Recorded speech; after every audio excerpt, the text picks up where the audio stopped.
Thank you very much. Also from our side, from the European Commission services which are based in Brussels, DG Regional Policy and DG Employment. We are indeed very, very happy to be here in Riga today. We are actually touring all the capitals. I have done 6 with Riga now, and the idea is very much to explain and clarify the proposals that the Commission put on the table the 29th of May, when it proposed a new framework for cohesion policy 2021 to 2027. And this, of course, is based on a budget where the cohesion policy is one very important element. So I'm here together with Muriel from DG Employment. I also have colleagues sitting here on the first row. Ula, who is part of our policy unit. Arturo, who is part of the Latvian unit. Where is Linda? Linda? She has disappeared? Huh? No. Linda is here. Well, she will come back, I'm sure. Linda.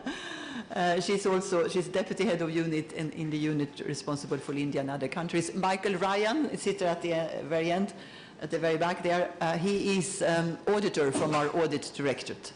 So with joint resources, we hope to be able to clarify the proposals to you and also reply to the questions and note all the comments that you might have. As the colleagues have said here in Riga, we are not going to negotiate anything today. This is done in the Council, in the Parliament, in Brussels.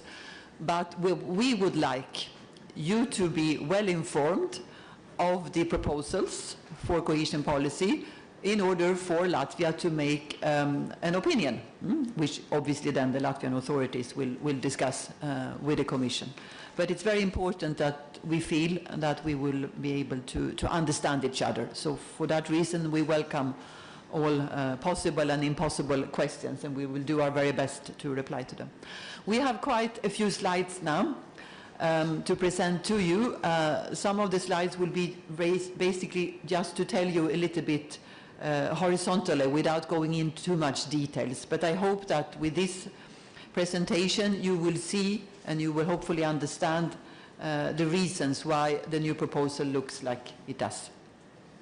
So the Commission has proposed a budget, and this was possibly the most important budget proposal we have ever made. Why? Because United Kingdom is leaving the European Union and will not contribute to the financing for the programming period in question. And that means that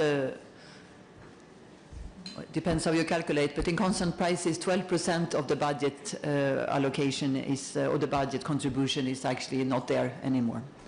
That is one issue. The other issue is that we have now more important priorities than in the past to deal with. We need to deal with migration, we need to deal with defense, we need to deal with security, border management. These are also important new priorities to some extent, if you like, and they would then also need to be financed by the European budget. So at the end of the day, we are very happy that we have cohesion policy for all regions in Europe. This was not given a few months ago. Now we have a proposal for all regions in Europe, and obviously that means that all regions, richer, transition, less rich, will need to get something meaningful out of the budget. We say that we have a modern investment budget. We will continue to focus on transition to smart and to low carbon economy. It will be a stronger link to the European semester. I will come back to that in a moment. And we will also look at open data. So already now it's possible to log in to a specific website to see how how the projects are being selected, how financial indicators are performing for all regions in all countries, and we will continue with that. We will have a simpler, we hope, and we'll come back to that, and a more flexible budget. 7 funds in 1 regulation, and 80 key administrative simplifications from programming to audit. And we have actually made a little brochure, a little leaflet that we can explain to you all these administrative simplifications, because I believe that basically that you will, hopefully I believe that you would like what you see, because we are actually making a very, very important effort to simplify as much as possible. I said it was going to be for all regions, but 75% of the cohesion funding will still go to the poorest regions in Europe. We are also building in a performance review after 5 years. So we'll program the first 5 years, then we will take stock, and then we will program the second last years. Why do we do that? Because we don't want to be caught as it happened with the migration crisis back in 2015, that it was difficult to find sufficient free resources to cater for emerging new needs. We don't believe that we can predict exactly what Europe would look like at the end of the next decade. So, yes, you can take the next one, because the key legal instruments that we have an ERDF regulation, a cohesion regulation, the ESF Plus, which my colleague Muriel will speak about soon, and we are integrating 3 funds which are dealing with migration and border management. The Asylum and Migration Investment Fund, the Internal Security Fund, and the Border Management and Visa Instrument. And I actually forgot also the European Maritime and Fishery Funds. All these funds are integrated in one regulation, and also all the delivery elements are there. We are not planning to come back with new implementing acts, with new guidance documents. Basically, what we have put on the table is for Member States and the European Parliament now to decide. Latvia receives funding from both the ERDF and the Cohesion Fund, and they are now merged into one regulation.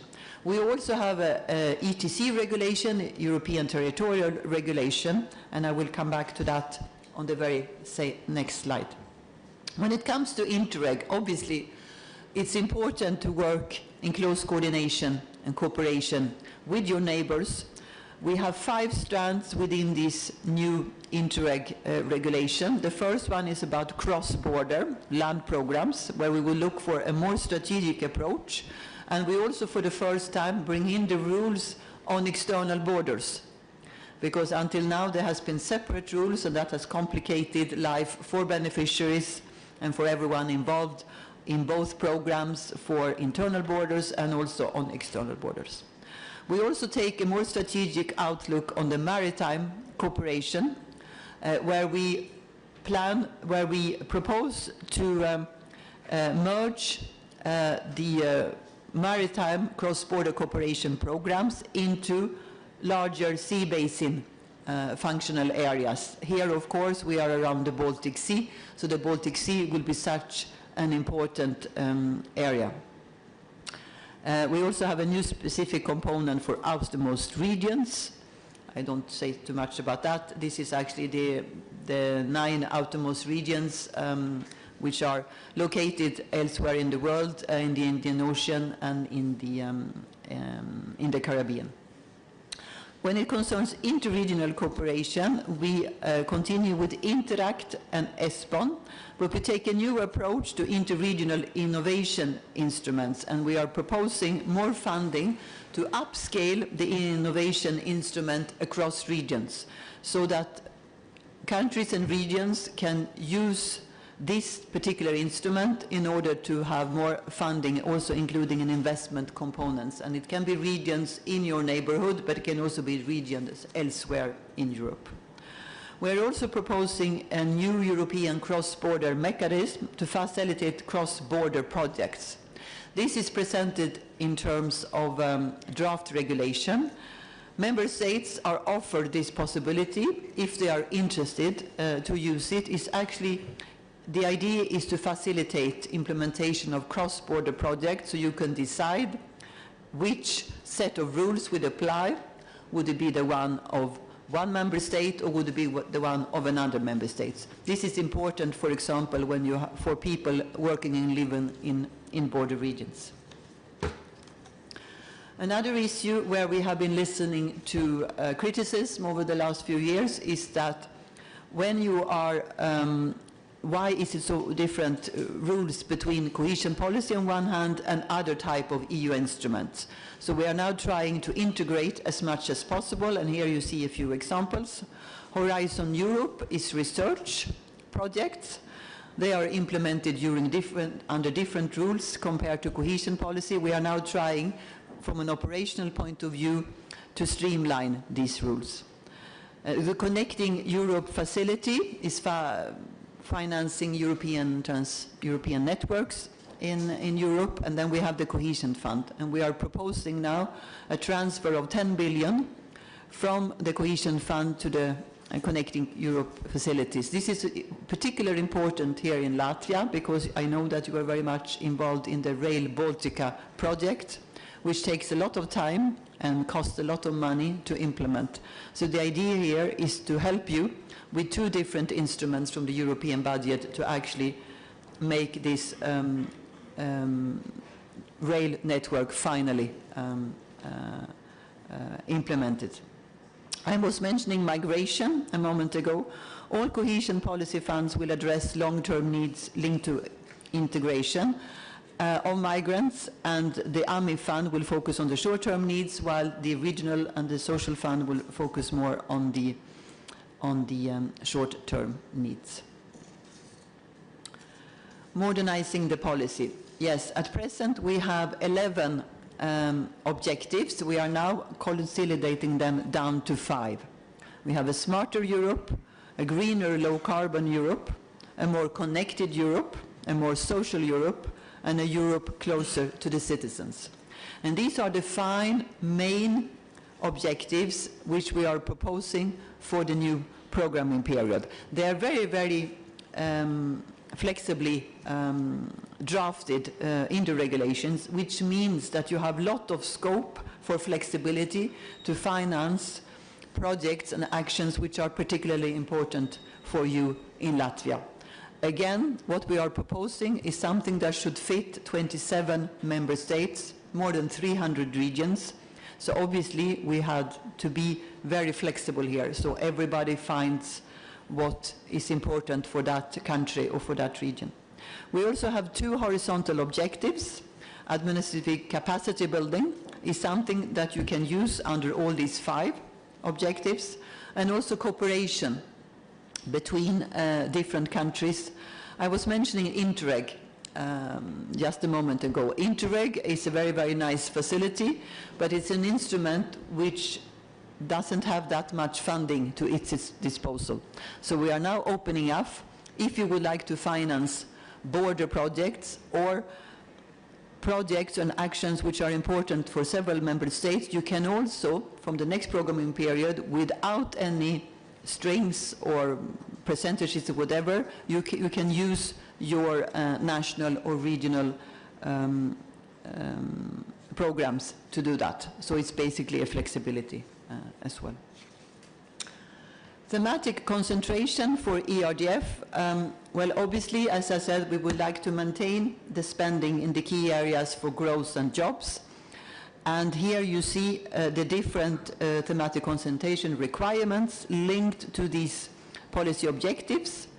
For Latvia, we will then have to look for the first row, so GNI below 75%, so minimum of smarter Europe, innovation and research, 35%, and minimum of a greener, low-carbon Europe, 30%.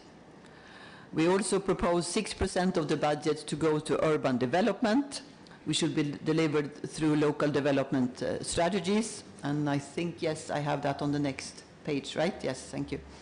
So this is a new dedicated specific objective for integrated development of urban areas.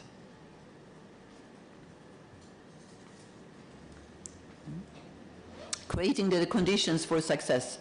Well, in this programming period, we have something which we call ex-ante conditionalities, which are basic conditions that should be fulfilled before one can start programming. Now we are cutting them from 35 to 20. We hope that they should be able a bit more clearer, and we call them enabling conditions. And the idea is that they should be implemented already from the very start of the programming period. EU governance, well, there are many things to say that. I would like to mention the European semester. The European semester is an exercise where once a year colleagues in Brussels propose country-specific recommendations of an economic nature which should improve the growth potential, basically.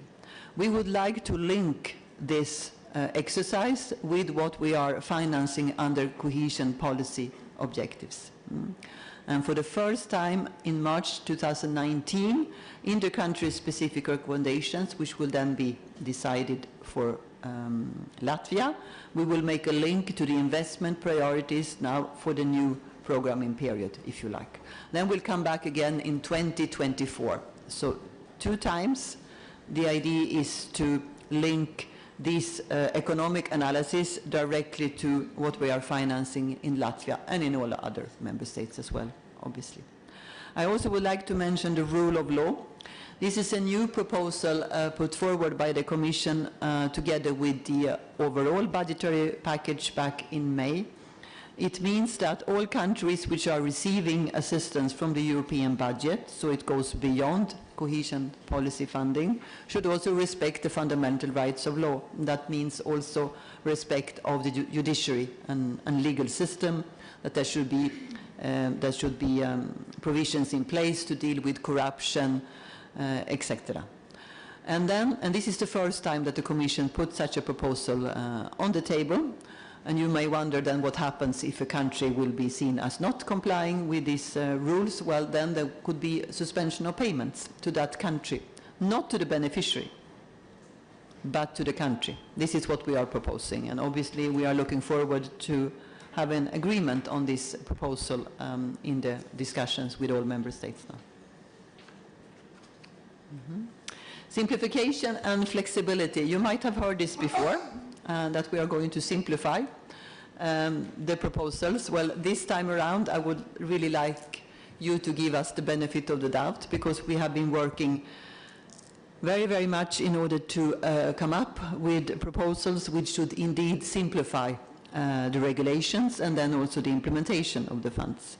So we now have 7 funds and 1 rule book. The rule book, or what we have proposed now, is half as long compared to last time around, and we don't have 50 key administrative simplification, we have actually 80. And we have a little leaflet with us, which I hope that we will be able to distribute to you, so you can see in the different areas where we are actually proposing simplifications. I'm going to give you a little bit of an appetite for that, so you can then look into the regulations and in this handbook a little bit more. When it comes to programming, I've already mentioned that we have already put on the table all the legislation, and we have annexes to the regulations which we have put on the table, and they are replacing 40 additional regulations which we have presently. So the idea is very much we will not come up with specific regulations of a different nature, or with the 5,000 pages guidance that we have at present. Nothing more of that. What member states have on the table now is what will remain. We will come back with a few implementing acts which are legally necessary, but not the way that it's been done until now. And we believe that this is also will speed up the discussion in the Council. Then there is actually something here when it comes to programming, which has maybe, this is important for those of you who represent managing authorities. More flexible. I said that we would then program 5 years and then 2 years. And here you see this slide, and you see the explanations here. So we will take stock after 5 years together. First of all, in Latvia, you will take stock and you will see what needs to be changed in terms of performance. Does something needs to be changed for the last 2 years? Will there be any emerging needs that we cannot foresee now that needs to be integrated in the cohesion policy? Well, then there's a possibility to do that. And also, again, I will mention the European semester. There's been a correct alignment here. So this is what we will look at, and then we will program and allocate together the 2 last years. It's not only for managing authorities. We would like to simplify at all levels. So this is simpler reimbursement by the Commission on simplified cost options. Is something that we already have now, but we would like to use that even more for the next programming period. So financing should not be linked to cost. It should be based on conditions instead. So we are cutting out a lot of eligible costs, less paperwork, receipts and invoices, as it says here. So there will be less bureaucracy from that point of view. I continue. Simpler reimbursement of beneficiaries. So from the managing authorities at member states level down to the beneficiaries. The idea again is that to make simplified cost options obligatory for operations up to 200,000 euro. And then you see also different types of flat rates solutions that we are proposing.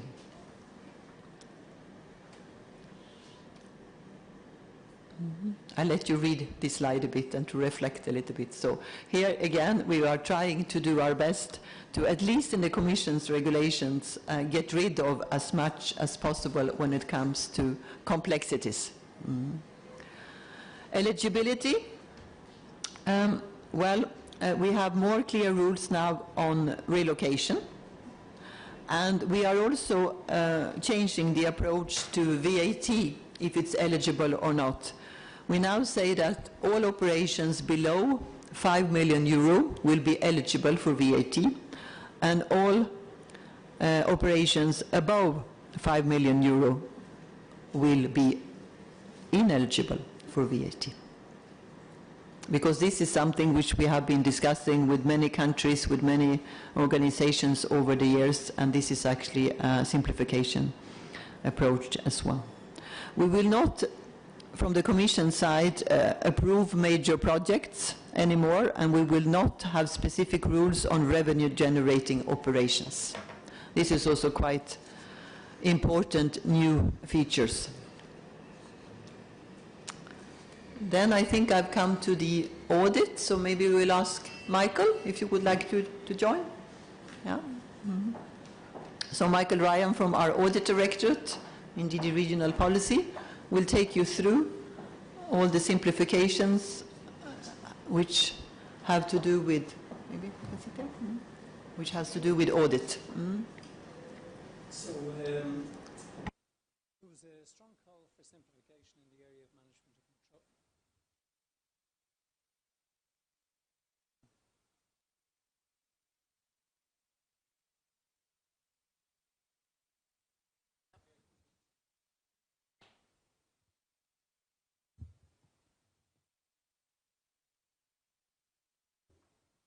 control. So there was a strong call for simplification in the area of control and audit, and what we've tried to do is to introduce a number of simplifications that will affect all programs, and also to introduce simplification or more simplification on a differentiated and proportionate basis linked to risks, so for well-performing programs.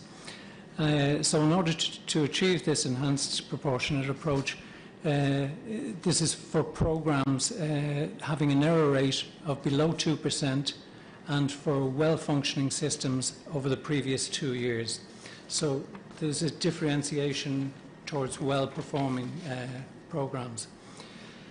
I'll come back to them in a minute.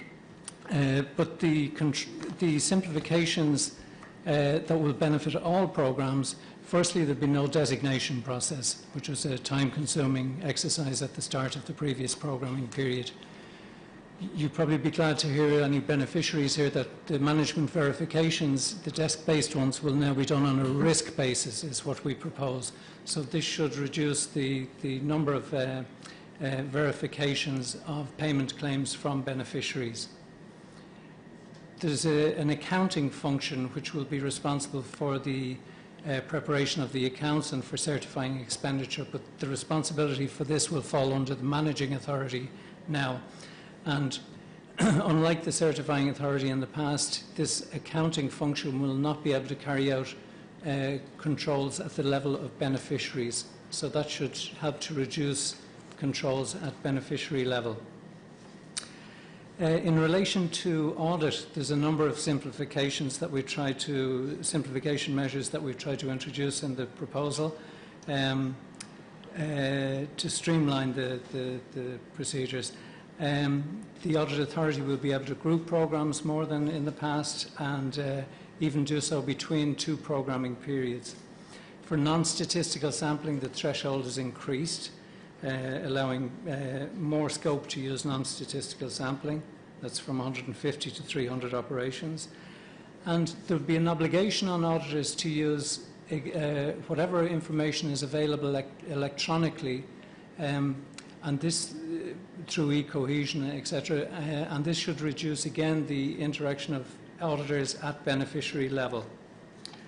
For ETC programs, then, it's a totally new approach. There will be a single sample taken by the European Commission across all ETC programs, and this will reduce by about a factor of 10 the number of audits of operations for ETC programs. So they're the simplifications for all programs. For the enhanced proportionate approach that I mentioned for well-performing programs, ones with a lower rate for a 2-year period and a well-functioning system, there are some other simplifications. Management verifications will be done under national rules, not under EC guidelines or EC regulations, under national rules. There's no requirement for systems audits to be carried out. The Commission will no longer require those for these programs. And there's only a requirement for a sample of 30 randomly selected operations so that we get an error rate from those. And it's important to note that any program can use this approach. If you fulfill the conditions, you can start to use it, and you can start to use it from the start of the programming period. And for those programs, the Commission's audit work would be at the level of the audit authority. We would not go down generally to the level of beneficiaries or managing authorities. The Commission and the Member State will monitor the performance of these programs to see that they continue to operate well, and the scope for them to revert to the standard approach if the conditions no longer are fulfilled. But it's important to remember this is a Member State decision to use this enhanced proportionate approach. It's your choice, it's not one that the Commission takes a role in. And so they're the main simplifications as regards audit and control and management control systems. Thank you. Thank you very much, Michael. In case there will be questions on this specific point, of course, we are all available. Michael is very much available to reply to questions, because I appreciate that there is a lot of details which maybe some of you will see for the very first time. Yes. Use of financial instruments is also something that we are obviously continuing to encourage, and we are also coming up with some simplification measures which will facilitate the uptake of financial instruments also for the next programming period. There are some simpler rules, for example. Finally, on performance monitoring and evaluation, I said that there will be a performance review, which is called 5+2, so 5 years plus 2 years. There will not be any performance reserve anymore. We will not continue with annual implementation and progress report. Instead, we will base ourselves more on quantitative data, which already now is available on the open data platform. So when we meet once a year between the Commission and the Latvian authorities, we will look at the progress in terms of financial and performance indicators. So that was, I hope, a little bit of taste of the simplification what we have. I said that this was one of the most difficult budget proposals that the Commission has done because of the requirements and also of the UK leaving the European Union. So we have had to make some economies in order to get hopefully an agreement by all member states on this, because again this is a budget for 27 member states. So we are applying lower co-financing ceilings. This is 70% for the less developed regions, so for Latvia and for Interreg and for cohesion funds. So 70% of the financing will come from the EU budget, and 30% you would need to find yourself. For regions in transition, it's even lower, it's 55%, and for the more developed regions, it's 40%. On the other hand, we have now lighter VAT requirements, and we have no specific rules, as I said, for revenue-generating projects anymore. And that can, in some instances, change the situation a little bit. Yeah? Mm-hmm. Ah. The solid, yeah? Okay, sorry. Can you go to the end then?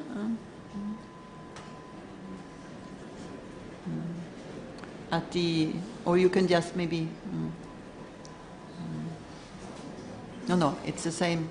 It's the same presentation, but maybe the order was a bit different. Yeah. Okay.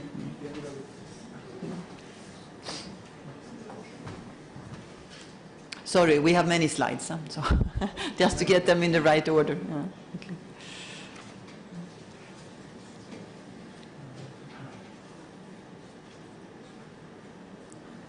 It's lower co-financing ceilings.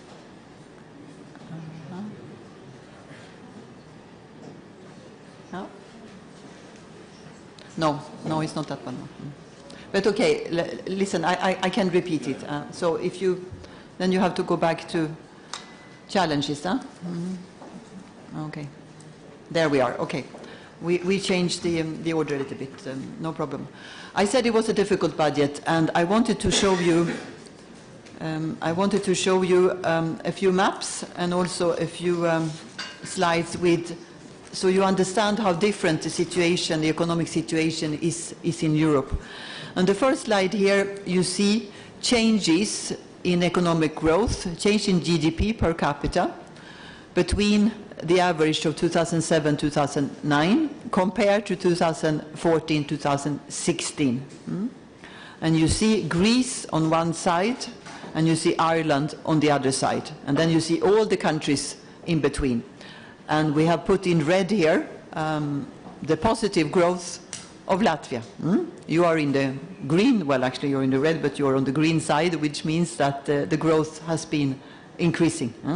But this is just to show you how different it is among all EU 27 countries. And maybe it's even easier to see on the next slide where you have two maps. And the maps to the left, you see the growth rate at regional level in European countries. The greener, the better. The pink or the violet, the worse. So you can see in some countries you have all the colors. In Latvia, it looks very healthy, it looks very green, because you have had a very good progress economically for this reference period. The next map you can shows the unemployment rate, and also it's the reference period 2008 to 2010 compared to 2014-2016. And the unemployment rate has indeed been reduced with more than 3%. Percentage points, if you see all the Baltic states, very much including Latvia. You see elsewhere in Europe, the picture is not so favorable. Again, The greener, the better. The violet, the worse. I show you this in order so you should all have an understanding of how different the situation looks in the different regions in Europe. We continue. There is another map which shows the GDP per capita. And here we have the average 2014-2016. You also see that some countries and some regions still have some way to go in order to catch up with the growth. So in dark orange you see countries and regions below 75% of the EU average, and we find Latvia there. This is the dark orange, if you like. The light orange, you have 75 to 100%. This is what we call transition regions. And in yellow, you see the most developed regions, if you like.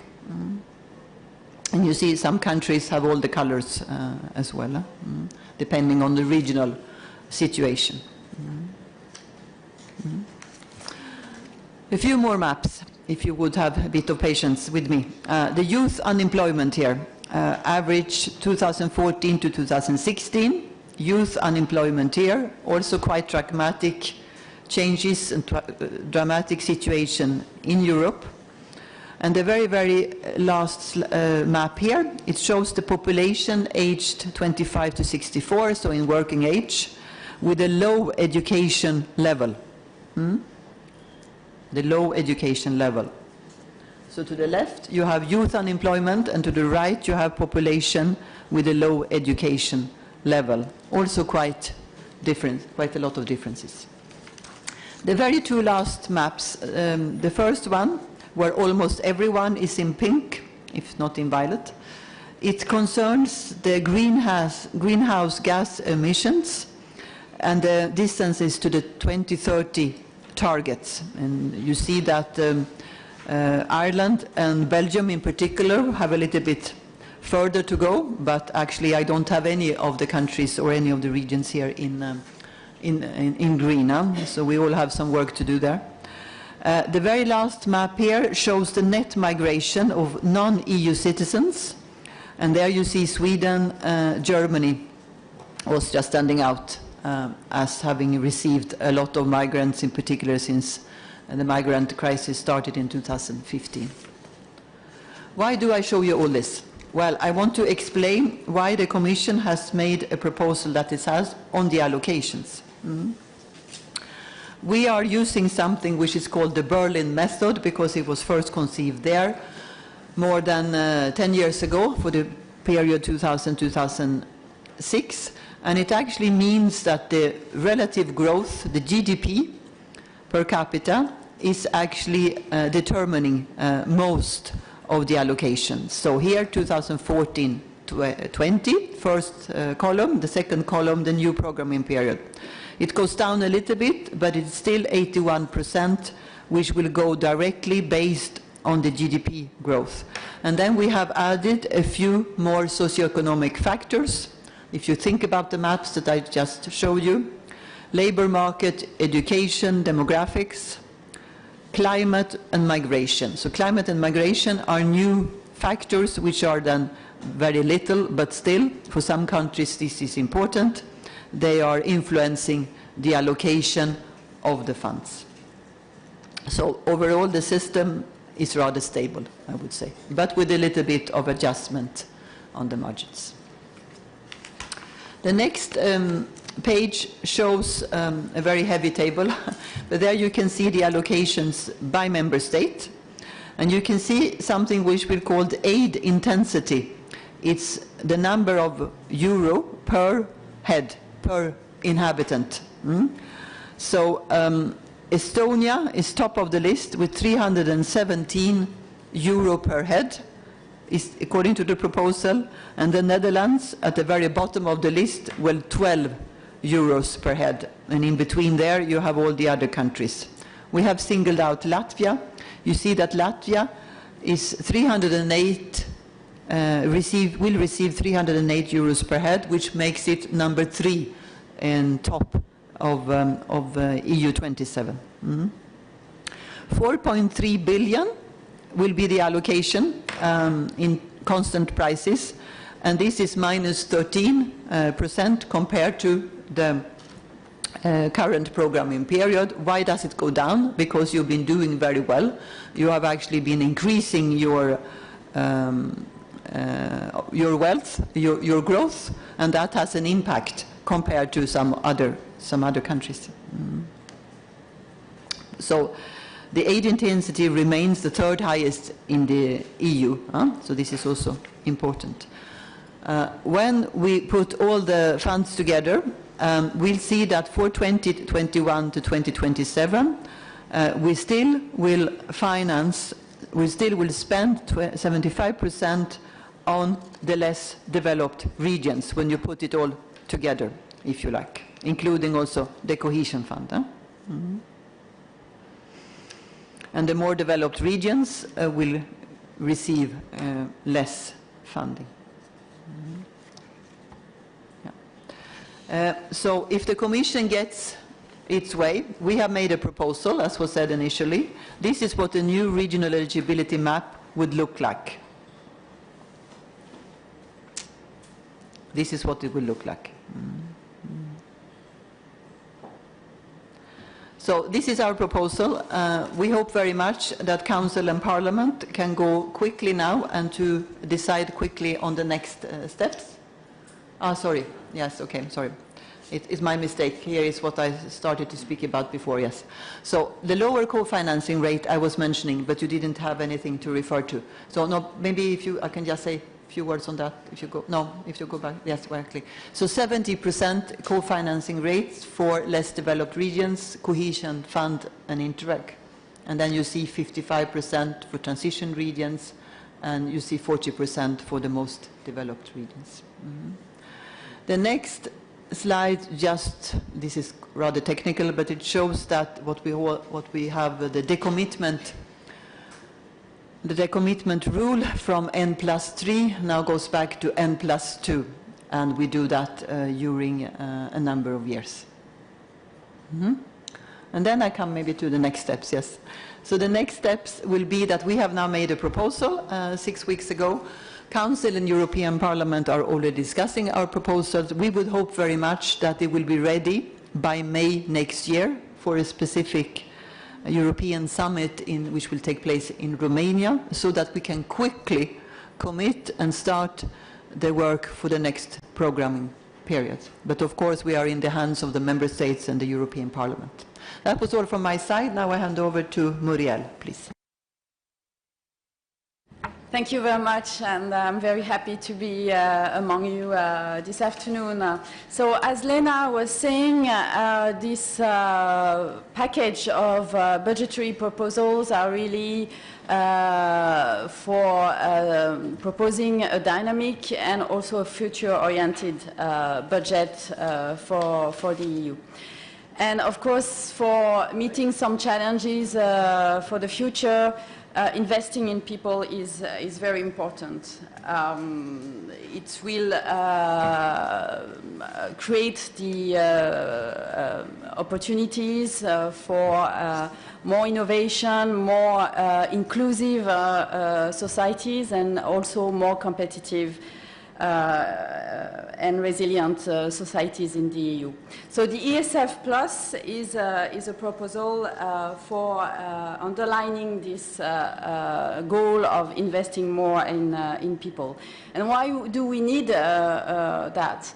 Well, there are many changes that we are starting already to face, and that will be even bigger in the future.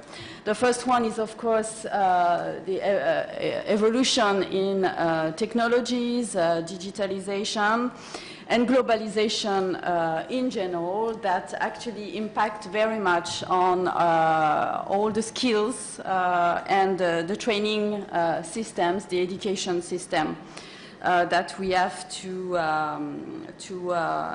support. The second one is that, of course, there was some progress in employment situation in the EU, but the crisis has still created some legacy for many people in the EU. So there are still important long-term unemployment.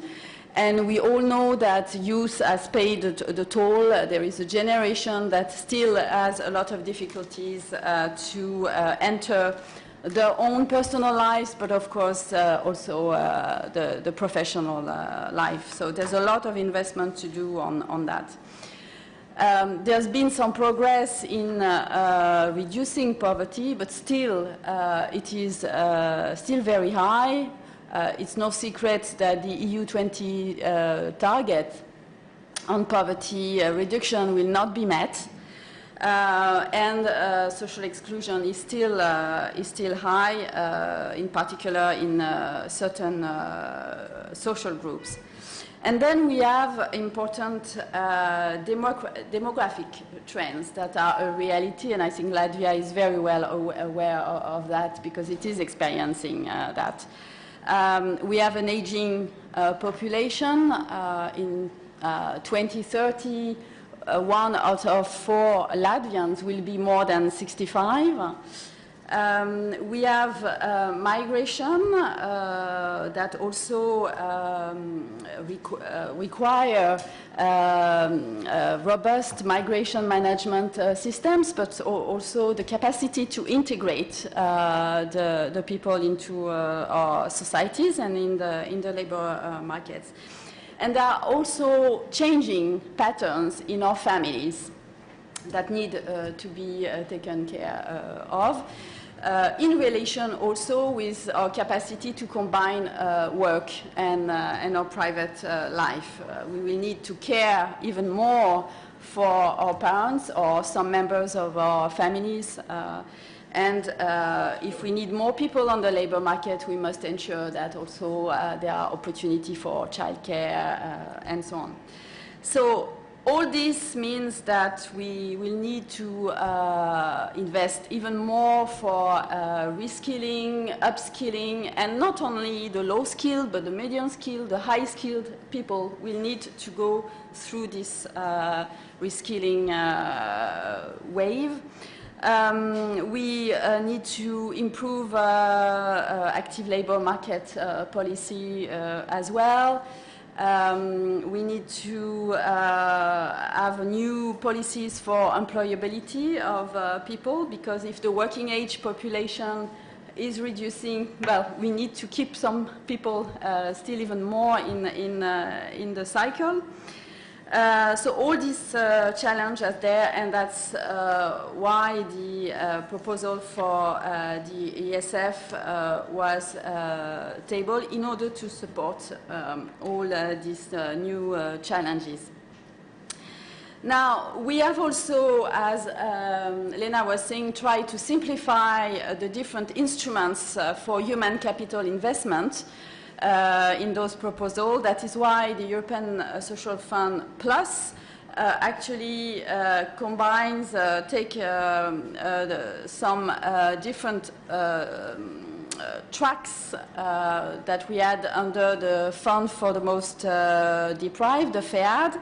We have the youth employment initiatives completely enshrined in the normal management of the ESF, and we have, of course, the employment, education, and social inclusion objectives that we already had in the current ESF. And for this, we have proposed 100 billion euro to support that policy. Now, inside the ESF Plus, we also have put some programs that are more transnational in order to also support some innovative actions. And these are the former program EASY. So it's really to experiment and make some social innovation and also support labor mobility, fairer labor mobility in the EU. And we have also introduced the health program, which is really made for actually designing the health systems of tomorrow in the EU. The objectives, the overall objective of the European Social Fund Plus are to support in particular the European Pillar of Social Rights. You all have this in your pocket, I guess. This is commitments by the EU institutions, but also representative of social partners, the different institutions, European Parliament, your governments, and as you will see in the structure of the objectives, this follows very much the general division of the different objectives of the European Pillar of Social Rights.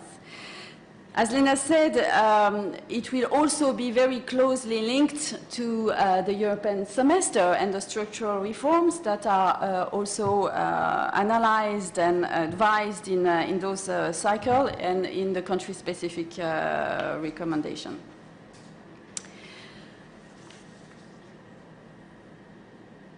So, what about the different objectives? As I said, this is really to support a more social Europe in general by meeting some everyday challenges faced by the citizens, creating job opportunities for unemployed people, enhancing the quality of education and training for all, children, young people, adults.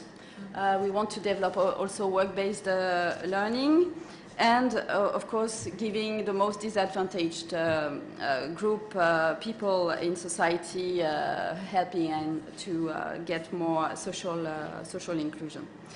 There are also references to migrant integration and to dealing with basic material assistance for the most deprived.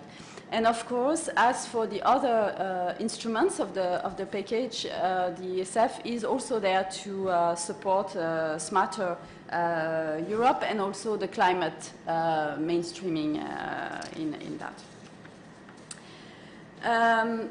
The ESF Plus will also work more in synergy with the different budgetary interventions. This will be the case, of course, with ERDF, with EU Invest, but also with programs like Erasmus. Erasmus, in the proposal of the Commission, has also been given, we propose to give much more budgetary means, but also we increase the capacity to reflect on more innovative education system. So the ESF and Erasmus have to work together also for being more efficient in each of the intervention. As was said previously, we will also use the semester to link it more to the ESF intervention. So that really the concentration of the priorities will really support the main priorities of the reforms and the challenges met by the different member states. There is a minimum percentage of expenditure that we propose to be used for social inclusion. And we also propose that 10% of the allocations are being used for youth and employment in the member states where you have a very high not in education and employment and training young people. We also propose that there will be 2%, a minimum of 2%, to be used for supporting the most deprived, so the ex-FEAD type of action, while we think that overall for the EU we would like 4% to be spent on average for material deprivation. But for each member state, it should be a minimum of at least 2%. So the part on material deprivation in the ESF Plus is basically a continuation of the type of support that were provided under the operational programs under FEAD, the number 2, for those who know a little bit. And so basically the provision of food and basic material assistance, including through vouchers, and also accompanying measures. And I think in Latvia there was really a development of your FEAD program towards a link between the basic food assistance and material assistance, and also some accompanying measures that are interesting for developing in the future. And we also want to use already the omnibus simplification that have just been adopted to continue in the simplification for the management of ex-FEAD type of actions. And we believe that our proposal make even simpler the application. So these are really the objective and the components of the ESF Plus proposal. This is accompanied by an additional support tool, which is, by the way, outside the financial perspectives. We want to keep it flexible. And this is about the European Globalization Fund. But which is also to accompany the big transitions that we are already facing, but that we will continue to face in our in a society, mainly targeted to, of course, the workers and the self-employed affected by important structural change. The thing compared to what exists now is that we have enlarged the capacity of the EGF to intervene, because now any significant restructuring events is actually when more than 250 workers are made redundant. For those who knew a little bit about the EGF, it was 500 workers before. And it's independently on the reasons of the cause of the redundancy. And this is particularly the case when it will be triggered in particular because of changing trade patterns, global trade patterns, automation, digitalization, and transition to low-carbon economy. So this is really a tool for also supporting workers when affected by this big change, which will, of course, continue, but we have to make an opportunity of this and mitigating, of course, the difficult situation that many of them can meet in those situations. So to conclude, really, the ESF Plus is really an instrument to empower people and to make the best of the changing world of work we are in, we have entered now. This is also to show the solidarity and accompany those who need the most. And, well, again, towards future of Europe and future of Latvia as well. Thanks. Yes, thank you for both of your presentations. I believe they have raised already, I see in my questions, many questions, but probably let's start with the questions from the audience. And if you could also, when asking the question, present yourself, and let's do like we collect a few questions together and then we answer, and then we probably go for another round of the questions. Labdien, Vens Armāns Krauklis, Reģionālā attīstības centra apvienības vadītājs. Reģionālā attīstības centri ir 21 vidēja izmēra pašvaldība Latvijā, kur ir gan pilsēta, gan lauku teritorija. Un pie reizes esmu arī Valkas novada domas priekšsēdētājs. Tā ir salīdzinoši neliela pašvaldība ar pilsētu un lauku teritoriju pie pašas Igaunijas robežas. Un tas nebūs jautājums, bet drīzāk komentārs par visu dzirdēto. Mēs jau šo piedāvājumu esam rūpīgi izpētījuši, veikuši arī iedzīvotāju aptaujas, aptaujājuši visus mērus, kā viņi to vērtē. Un es gribu to sadalīt divās daļās. Viens par finansu piedāvājumu un otrs par saturisko.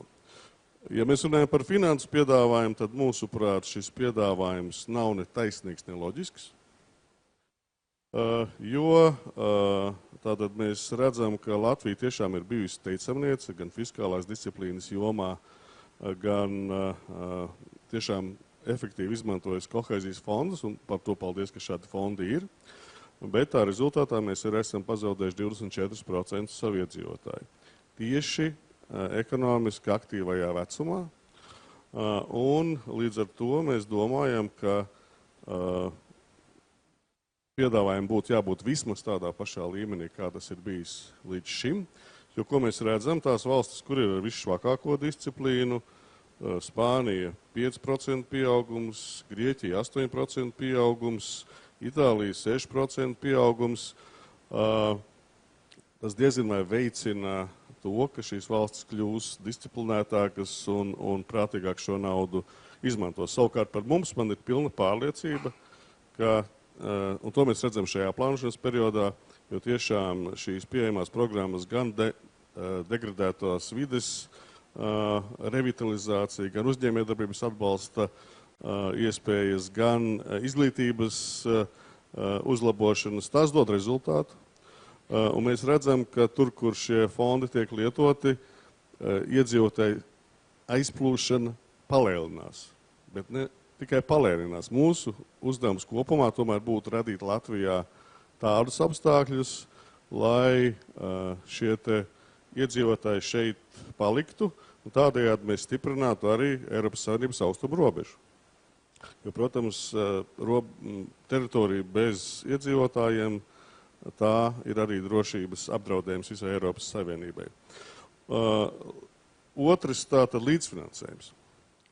Jau šajā plānošanas periodā tās pašvaldības, kas aktīvi ar šiem fondiem strādā, mēs faktiski gandrīz esam izsmēluši savu aizņemšanās limitu. Un ja līdzfinansējums būs 70%, tas ir līdzfinansējums būs jānodrošina 30%, tad ir ļoti nopietnas risks, ka tieši tās teritorijas, kur šī nauda ir visvairāk jāiegulda, vienkārši nespēs šos fondus apgūt. Tādēļ man ir aicinājums noteikti šo nosacījumu pārskatīt. Vai ir nepieciešams noteikti tik stingri procenti, cik, piemēram, tur zaļai karbona emisijai 30% un viedai Eiropai konkrēts procents? Es domāju, ka daudz saprātīgāk būtu, ja dalībvalstīm šeit būtu lielāka fleksibilitāte, jo jebkurš projekts, gan izglītībā, gan, ja tā ir uzņēmējdarbības atbalsts, beigās arī noved pie mazākas karbona emisijas. Bet diezgan vai viņi var palikt tiešā veidā zem šādiem te uzdevumiem. Savukārt par saturisko daļu es varu teikt arī labus vārdus. Un tiešām mūs priecē tas, ka šīs te pašvaldību un pašvaldību apvienības varēs uz savu stratēģiju balstītas projektu idejas attīstīt tieši tādā veidā, kā katrā vietā ir vajadzīgs. Tas ir pluss, par to paldies. Mēs noteikti būsim aktīvi un gribēsim to darīt. Arī uzņēmējdarbības atbalsta turpināšana mums ir ļoti svarīga, un arī to mēs uzskatām par labu lietu. Arī kopienu iniciatīvas. Es tūlīt pabeigšu. Un vēl, kas attiecās uz Berlīnes metodi, tad tomēr, skatoties šajos kritērijos, mēs redzam, ka tā depopulācijas problemātika tajās nav ņemta vērā, un tas ir ļoti svarīgi. Paldies, Kraukļa kungs. Tad varbūt vēl pāris jautājumus paņemsim. Šķilters kundze. Labdien, paldies. Sanīts Šķilteri, Latvijas pašvaldības savienība. Vispirms liels paldies Eiropas komisijai, ka jūs atbraucāt. Tas tiešām mēs to novērtējam, un darbs ir izdarīts ļoti liels, un mēs tiešām saprotam, ka tad, kad runa par naudu, tie lēmumi nav vienkārši. Tomēr mēs gribētu uzsvērt, ka Latvija iestājoties Eiropas Savienībā pilnībā atvēra savu teritoriju brīvai preču pakalpojumu un darba spēku kustībai. Cenas ir ne tikai līdzsvarojušās, mēs zinām, ka atsevišķos segmentos cenu līmenis ir arī lielāks Latvijā nekā citos reģionos. Kraukļa kungs jau pieminēja šo depopulāciju, kas tiešām ir kritiska Latvijai, kas ir šīs atvērto robežu un arī ekonomiskās attīstības sekas. Līdz ar to šajā pamatlīgumā noteiktais, ka šī konverģences mērķis ir tuvināt šo reģionu attīstību, mūsuprāt, ir būtisks. Un 14 gadu laikā, lai arī jūs rādījāt, ka jā, mēs esam bijuši savā izaugsmē, arī pēc krīzes, visai sekmīgi, tomēr tas būtiskākais ir, kāds būs šis dzīves līmenis Eiropas Savienībā, vai viņš būs vienots. Ja mēs to pārskatāmā nākotnē nesasniegsim, tad visai Eiropas Savienībai tā būs iekšējā problēma starp reģioniem, un šīs mērķa nesasniegšana 14 gadus pēc iestāšanās mūsu skatījumā ir pārāk zema. Tas, ko mēs noteikti gribētu, ka šīs Latvijas pamat, arī ko gan sociālā iekļaušana, gan sinerģija jūsu pieminētā, tas būtiskākais, diemžēl Latvijā, lai šos visus mērķus īstenotu, ir pamata infrastruktūras, tomēr joprojām kritiskais stāvoklis. Un tie tomēr ir ceļi, lauku ceļi, tā ir sasniedzamība un, diemžēl, ne skolas, ne darba spēka kustība. Kilometru ziņā tie ir nelieli attālumi, bet, ja mēs runājam arī, piemēram, par to pašu veselības aprūpi, ātrās palīdzības, tad nenovēl nevienam no mums atrasties kādā no ļoti tuvām vietām Latvijā, kurā šīs ceļu infrastruktūra nav. Un līdz to šīs pamata infrastruktūras, tas arī ir šīs iedzīvotāju pārcelšanās iemesls ļoti daudzos gadījumos. Un arī es gribētu uzsvērt, ka šī mazapdzīvotība visā Eiropas Savienībai, kā austrumu robežas gadījumā, tas ir ļoti kritiski, jo daudzi Latvijas pagasti, un šeit es runāju uzsveru par pagastu, nevis pat nodu līmenī, ir ar iedzīvotāju blīvumu zemāku šobrīd nekā Eiropas Savienības ziemeļu reģionu, kur tātad par šo, tā kā tur tas iedzīvotāju blīvums ir liels, ir ļoti maziņš, tātad ir šis speciālais atbalsts. Mēs noteikti arī esam ļoti skeptiski un, pareizāk sakot, pat lūdzam ņemt Eiropas komisijai un šos specifiskos nosacījumus, kad ir tātad 65% obligāti Latvijai nākošajā plānošanas periodā būtu tātad šīm viedajai un zaļajai Eiropai šim mēķim jātērē. Es domāju, ka jūs, jau komisija, tiešām mēs arī esam priecīgi, tātad šī pilsētvides programma, šīs integrētā attīstība, tātad jūs esat novērtējuši. Un mūsuprāt, katram mērķim un katrai tātad arī šai konverģencei tas primārais ir mērogs. Un ja mēs gribam šos tiešām integrētās attīstības mērķus sasniegt gan sociālajā iekļaušanā, gan darba spēkā, gan citos mērķos, tad tas pareizākais tomēr ir dot šo lielāku elastību dalību valstīm, reģioniem un pašvaldībām. Jo tas mērogs, kurās šos mērķus mēs gribam sasniegt, ir dažāds. Attiecībā uz Eiropas Komisijas centralizētajām programmām, jā, tie ir tie mērķi, tie globālie izaicinājumi, kas tad būtu jārisina Eiropas Savienības līmenī, bet mēs esam ļoti maza valsts, un tās mūsu iespējas piedalīties šajās kopējās programmās ir ierobežotas kaut vai ar to, ka mēs esam cilvēku skaita ziņā. Līdz ar to mēs būtu tomēr pateicīgi, ja šajās kopējās globālajos izaicinājumos, un tātad šie globālie izaicinājumi būtu nevis nacionālajās aploksnēs, bet šajās kopējās komisijām, bet šīm mazajām valstīm to tomēr būtu iezīmēt kādi minimālās, teiksim, uz ko viņi var pretendēt, kā arī būtu vajadzīga šī palīdzība, lai mēs varam šajās programmās startēt. Es atvainojos, varētu īsāk? Jā, un pēdējais Berlīnas metode, es teikšu tā, ka mēs varbūt saprotam, kāpēc tas ir radies, bet attiecībā uz pamatlīgumā noteikto konverģences mēs to nepieņemam. Mums tas nav pieņemams. Paldies. Paldies. Nu tad varbūt vēl vienu jautājumu no zāles. Dita? I can speak in English if that's easier.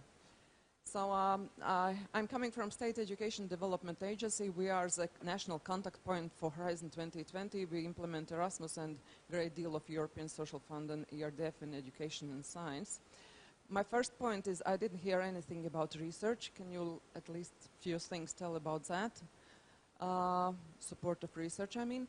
And the second thing is long-lasting mentioning synergy between several instruments and programs like European Social Fund and Horizon 2020 and European Social Fund and Erasmus+. My question is, we keep hearing it and we keep having it in mind, but never in fact actually knew what is the vision of European Commission, what the synergy should be about. Is that meant that the European Regional and Social Fund should complement both programs or vice versa? Because in fact, vice versa, it's not very possible because these Erasmus Plus and Horizon programs are programmed and administered and regulated absolutely by different policies and different, not different policies, but different targets and aims. So at least I would appreciate some words about the synergies, which is so difficult always to understand what you mean by that. Thank you. Paldies. Jā, tagad varētu atbildēt. Thank you very much for the questions and comments. The European Commission is proposing a budget for 27 member states. 27 member states must, at the end of the day, agree on the content of the budget and also on the financing. So I showed you all these maps in order to be able to demonstrate that the situation across Europe is different. At the end, everybody needs to be able to sign up to this. And I agree very much that from the Latvian perspective, well, from any member state perspective, obviously you should retain people in your country. That is the goal, including in rural and border regions, as you mentioned. It's obviously important that you do that. What can we do with the cohesion policy? Well, there will still be 4.3 billion euros that Latvia will receive if this proposal survives the Council and the European Parliament.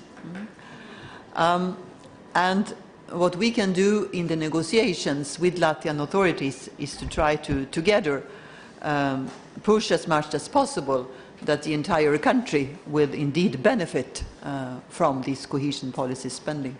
And that means regional levels, it means municipalities as well. So I think that with the money that you will receive, there are ample opportunities to try to improve the conditions, infrastructure and others, also in rural and border areas. With the content here, you have a lot of the solutions in your own hands in Latvia. We are obviously going to support you to address these issues, so in the end you can retain people in your country. That's very important. I heard that you mentioned as well that some countries, in particular in the southern part of Europe, they are receiving more money because they are performing less. Well, they are performing less well when it comes to GDP. But I also remember more 10 years ago in Latvia, the situation here was a little bit dramatic. And, you know, these things can happen. I'm sure that you will agree with me that this was not only Latvia's fault that you had such a crisis 10 years ago. There are also factors, external factors coming from outside. So indeed, in Spain, in Greece, in some parts of Italy, you saw the maps were very different. They indeed struggle with lots of unemployment and youth unemployment, but we can also see very recently that, you know, the figures are starting to pick up, and obviously it's in all our interest that we don't have that we don't maintain this situation anywhere in Europe. I think the solidarity needs to be for everyone. It's a solidarity policy, it's an investment policy, but the solidarity needs to be for everyone in Europe. And at the end of the day, the idea is, of course, to be able to use cohesion policy successfully in Spain and Italy, in Latvia. So far you have been using it very well in Latvia. And let's hope that for the next programming periods you will not need so much cohesion policy anymore. I mean, that's the idea, for all countries and all regions to actually become self-sustainable. You mentioned 70%. Yes, I can understand going down from 85% to 70%. That will have a bit of impact. Last week, when I was traveling in some of your neighboring countries here, the Nordic countries, they were quite critical of the high level of co-financing rates. You know, again, they thought we should have gone down to 50%, quite frankly. You know, at the end of the day, we need to find a proposal which economically can get the support of all the countries. You are now in Latvia a less developed region. That will mean that with this proposal, again, if it survives, you get 70%. You mentioned other countries. If I mention Estonia and Lithuania, they will receive 55% because they are in transition region. They are not very happy about that either. You know, nobody is really very happy about that. Some countries would like us to decrease the co-financing rate. Others would like us to increase the co-financing rate. At the end of the day, as I said initially, we are having a difficult situation with the United Kingdom leaving, an important net contributor to the budget and emerging needs. So this is our proposal. Now it's for member states to decide, but I just want to explain a little bit where we are. And thank you very much also for your positive words about the content of our proposals.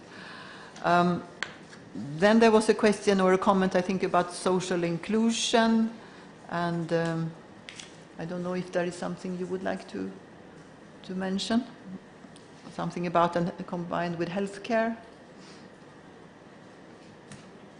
Is that something that you would like to say something about, Muriel? No, it's just maybe two Yeah. two comments. Of course, as on the synergies, and some comments on where to put the money first. I think that in general, it's true that the proposals will require from the member states to be even more strategic and think about how they want to use the EU money and reflecting the national strategy. And about this issue of infrastructure, other type of investments, I think we are not in competition there. We shouldn't see that as a competition. Maybe from a local authority point of view, I understand where you talk from. But if you don't have the good construction worker with the necessary skill, if you don't have the engineers, if you don't have the pupils, in any case, to be kept in high schools and so on, but you can build the nice roads and the facilities, you know. So everything has to work hand in hand. So human capital investment and, of course, some important infrastructure, but also some growth, entrepreneurial investments have to go hand in hand. So you need, of course, to think even more with this in mind. Now, for the synergies between the funds, I would give a couple of examples.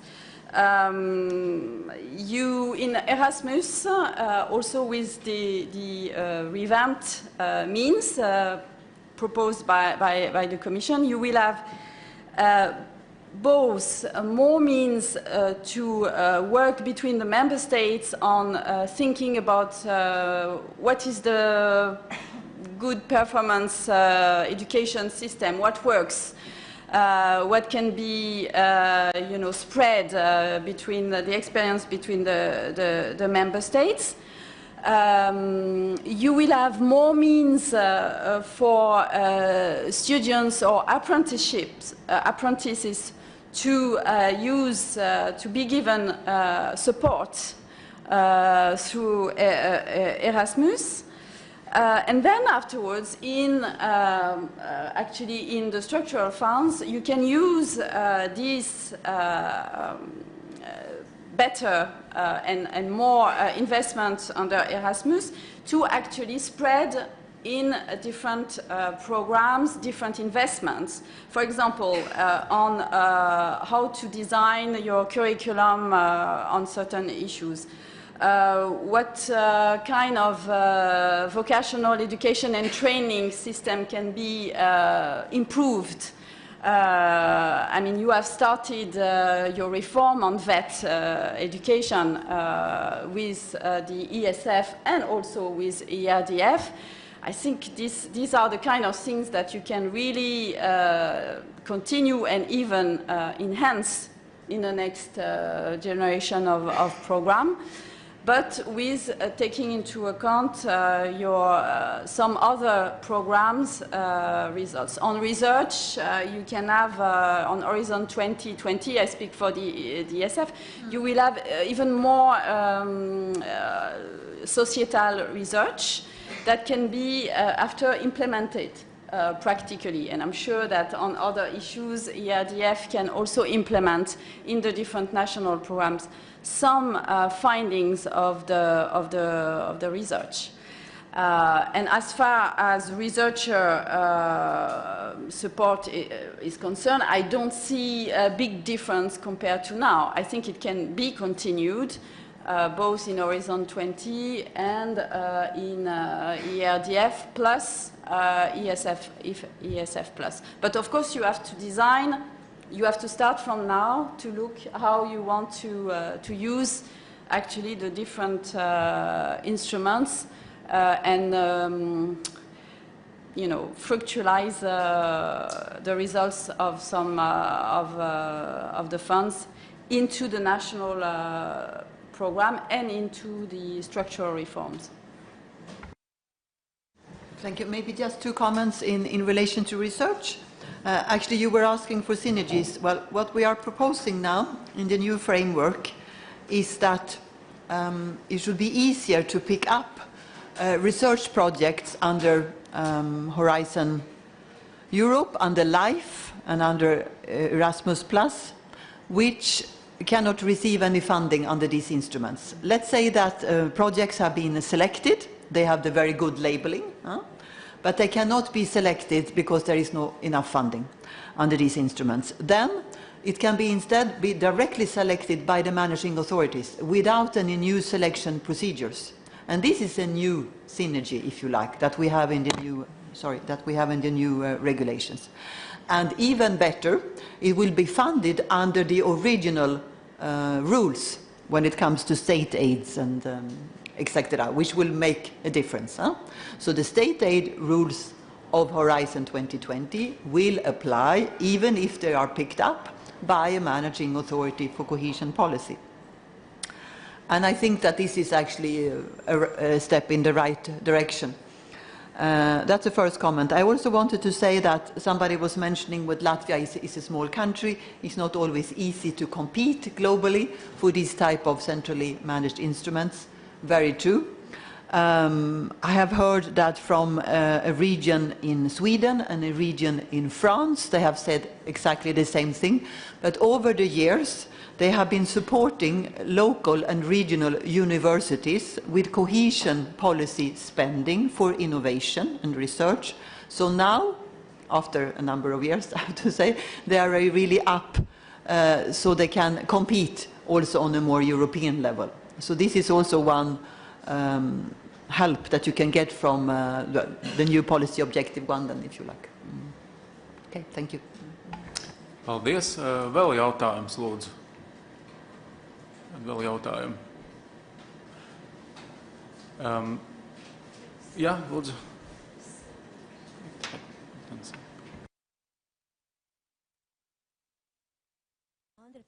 pašvaldību savienību. Pievienojoties manai kolēģei, Sanitai, es gribēju mazliet pievērst uzmanību, teiksim, šim depopulācijas jautājumam, ja viena cilvēka cena ir 2,6 miljoni, tad, teiksim, mēs zinām, cik mums miljoni ir aizbraukuši projām. Un tagad, ja mēs runājam par šiem 70% līdzfinansējumu likmi, tad es gribētu jautāt, vai ir iespējams kaut ko mainīt, diskutēt, jo, teiksim, izmaksās šie 70% iet uz attiecināmām izmaksām, bet projektos ir ļoti daudz neattiecināmo izmaksu. Un tā kā Valkas mērs minēja, ka tas jau šobrīd sagādā pašvaldībām un Latvijai kopumā pietiekami lielas problēmas, tad šīs te līdzfinansēja jautājums ir ļoti, ļoti kritisks. Jautājums, vai Eiropas komisija varētu izskatīt jautājumu par izmaiņām, ja mēs piedotu ekonomiski pierādītus faktus. Paldies. Varbūt, ja nav jautājumu no zāles, ir, bet varbūt es vienkārši skatos, ka ir arī skatītāji, kā saka, sasūtījuši. Tad viens ir interesants jautājums par programmēšanu, 5+2 pieeja, un kas notiek, ja pēc šiem 5 gadiem nav jaunu specifisko rekomendāciju. Vai tas nozīmē, ka viss ir izpildīts un ka par jaunu fondu jāprogrammē? Nu, tāds ir jautājums. Un vēl viens varbūt ļoti tehnisks jautājums ir par to, ka pēc priekšlikuma ir plānots, kā respektīvi neiekļaut vairs lidostas, un ka Latvijas pieredze finansējot lidostas, īpaši samazinot CO2 emisijas, ir bijušas pietiekami, teiksim, labi pieredze veiksmīgi. Ar 2 jautājumu vēl, kas ir ienākuši. Un tad varbūt mēs sanītu, bet īsu, ne ļoti garu, ja var. Mēs tiešām saprotam, ka šie naudas jautājumi un galīgais lēmums būs pašu dalību valstu vidū. Tas, ko mēs tiešām aicinātu. Mēs saprotam arī šos lielos mērķus. Tomēr šie nosacījumi, kas jau šobrīd komisijas piedāvājumā tiek uzlikti, kā tad, jau manis minētie tātad 65% 2 mērķiem un vēl citi nosacījumi, noved pie tā, ka gala rezultātā, kā jūs teicāt, jā, ir vajadzīgi gan šie ieguldījumi sociālajā iekļaušanā, darbspēka attīstībā un tā tālāk, viņi īstenībā nav integrēti ieviešami. Un piedodiet, bet šo tātad dažādu nosacījumu ieviešana traucē šai integrētai un šo kopējo mērķu sasniegšanai. Un, manuprāt, šis kopējais mērķis visā Eiropas Savienībā ir, lai šis iekšzemes koprodukts reģionos būtu arvien līdzīgāks. Un, piedodiet, bet šo nosacījumu ieviešana man kā bērnam, kas skolā gāja arī padomju laikā, atgādina tādus nosacījumus, kas Latvijai bija jāievieš kukurūzas lauku procentuālajā apsēšanā, kas nenoliedzami dažās gadījumos ir pozitīvi, bet nevienmēr. Līdz to tiešām mans aicinājums ir šos īpašos ierobežojumus pārskatīt. Paldies par aicinājumu. Tad varbūt atbildam uz šiem. Maybe you can reply to questions we have now on the table. Yes. Yeah. Thank you for the questions. 70% is proposed as the co-financing rate for the less developed regions. And this is on the table. We are not going to change that. We have made a proposal. Now it's up to member states to agree on this proposal in combination with everything else. So that we are not changing. But what we have proposed is that it should be applied at priority level. Now, if you would like within a country to modulate the co-financing, you can do that. But what you would send to us in Brussels would be, we would not pay more than 70%. But if you would have some internal ways of, between state or region or municipality, I don't want to get into any Latvian issues here, but obviously at priority level, this is what we say for 70%. So in this case, this is on the table. 5+2, this is indeed a very good question, I think, for whoever came up with this, because it's new, all right? So what we would like is to step back after 5 years of programming and to make sure that nothing else has come there had not been any new emerging needs, as we say, that the performance is on track, and that Latvia in this case is well on track also to follow up on the country-specific recommendations.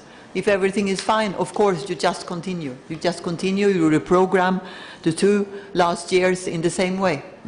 But it's a moment to reflect based on the data of 2024. But this is for you to come up with this. But if nothing has changed, everything seems okay. You just continue. No problem. Airports. I think the line is very much that we would not finance regional airports across Europe. It has not been extremely helpful for growth and jobs across the European Union. We have several reports from the European Court of Auditors which are very flagrantly pointing this out. The situation in Latvia as such, I'm seeing if maybe Arturo or Linda could help me a little bit here with the background for airports in Latvia. Yes. Yes, thank you.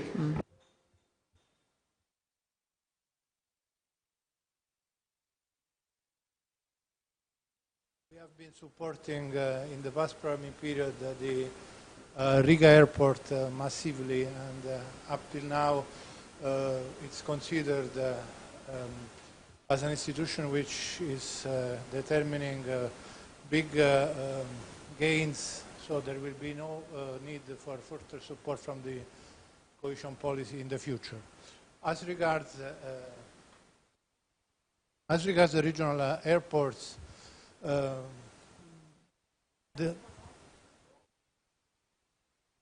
yeah, you hear here. I don't know if they...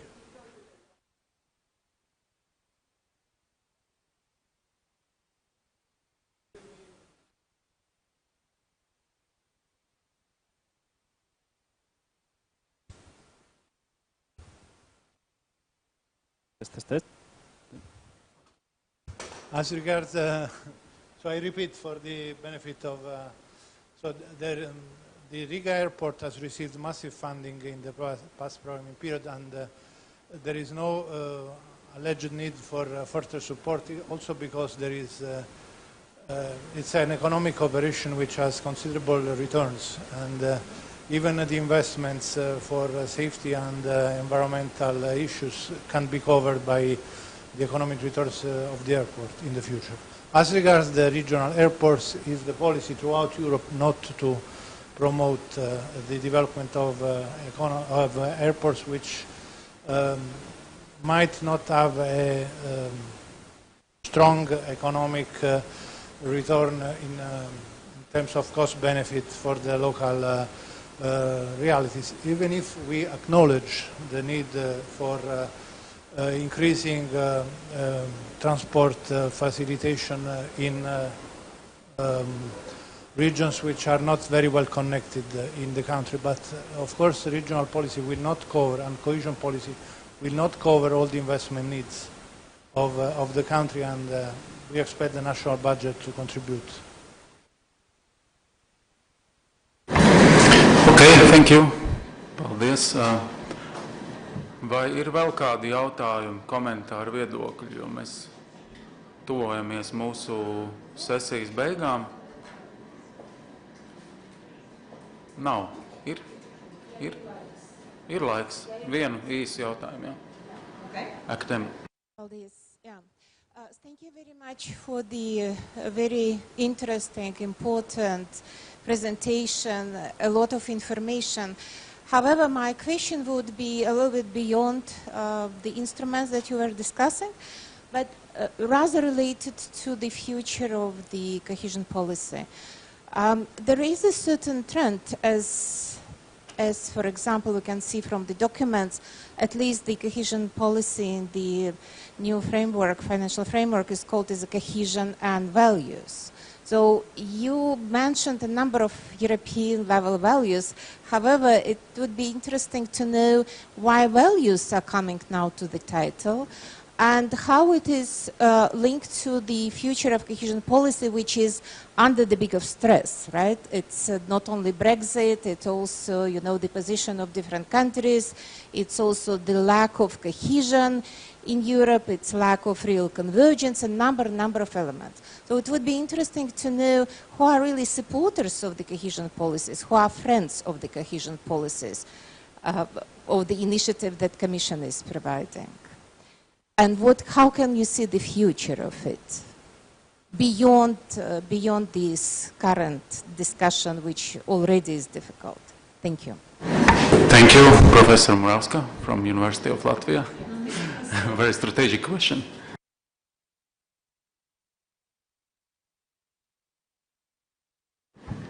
Thank you. Very interesting question indeed.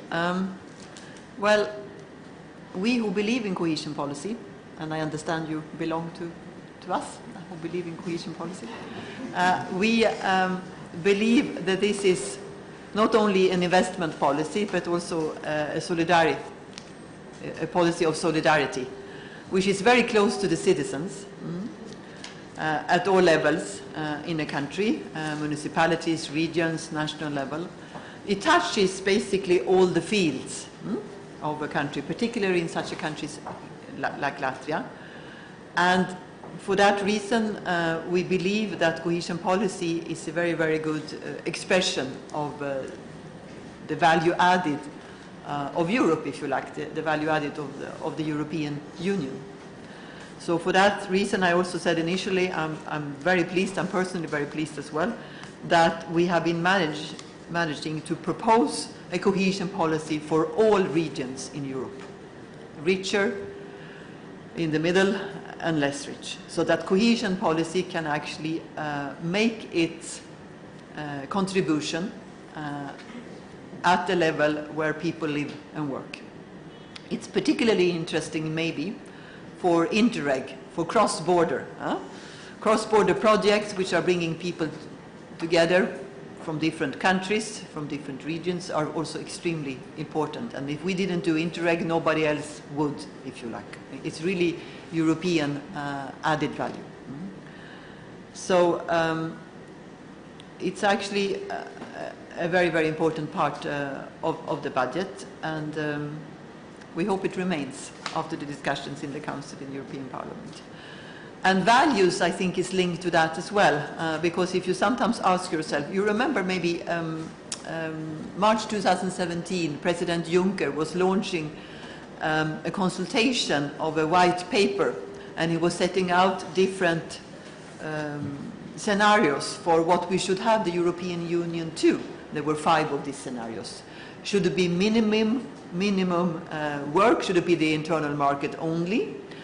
That was one option. Another option was, should only the countries which are really interested to go forward with a deeper integration do so, and the others could be left a little bit aside?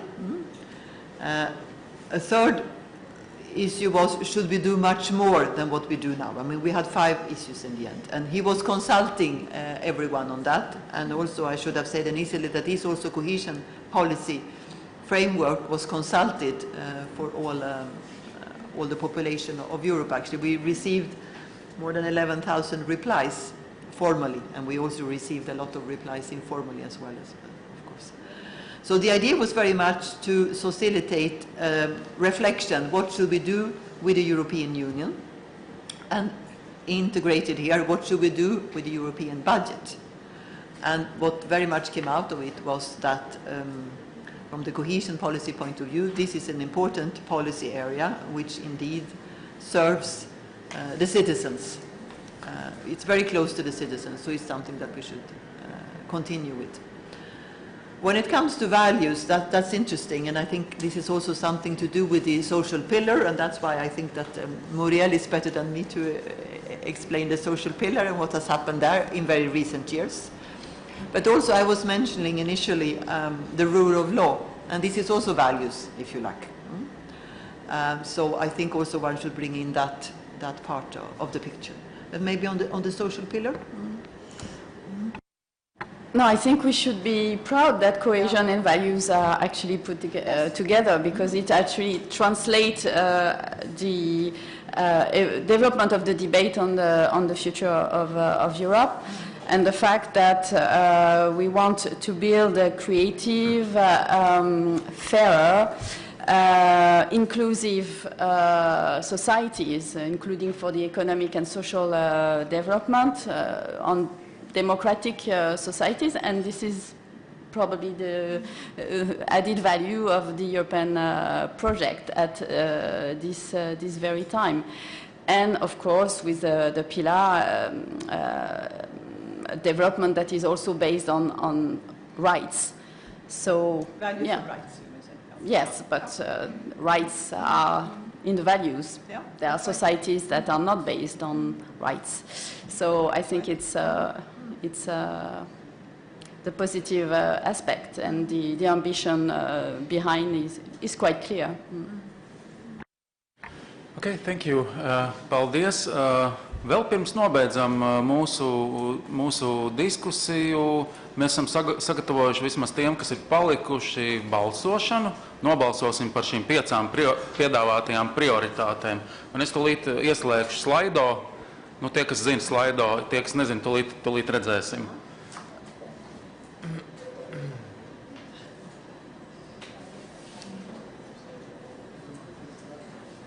Tā, jums ir jāievada telefonos slip.do, un tur prasīs ievadīt pasākuma kodu, tas ir kohēzija 1. Es varu tērēt tāpat. Un tad te rakstam kohēzija 1.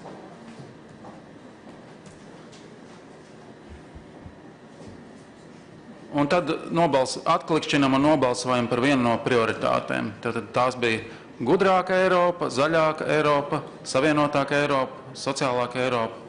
Un 5. varbūt pats svarīgākais, iedzīvotājiem tuvāka Eiropa. Nu, tas ir viņas ļoti īsi nosauks, protams, viņas garākas, tā kā lūdzu balsojam. Es nebalsošu, lai nerādītu, kā es balsoju. Man te būs redzami arī rezultāti tūlīt. Aha. Full screenā. Lūdzu. 31 cilvēks. Ļoti labi.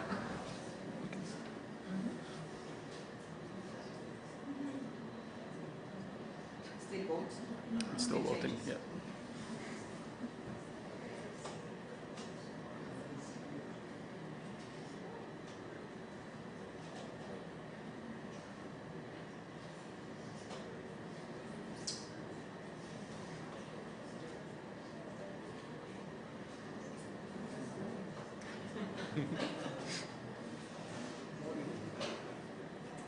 It's a very good tool, this, huh? Yeah.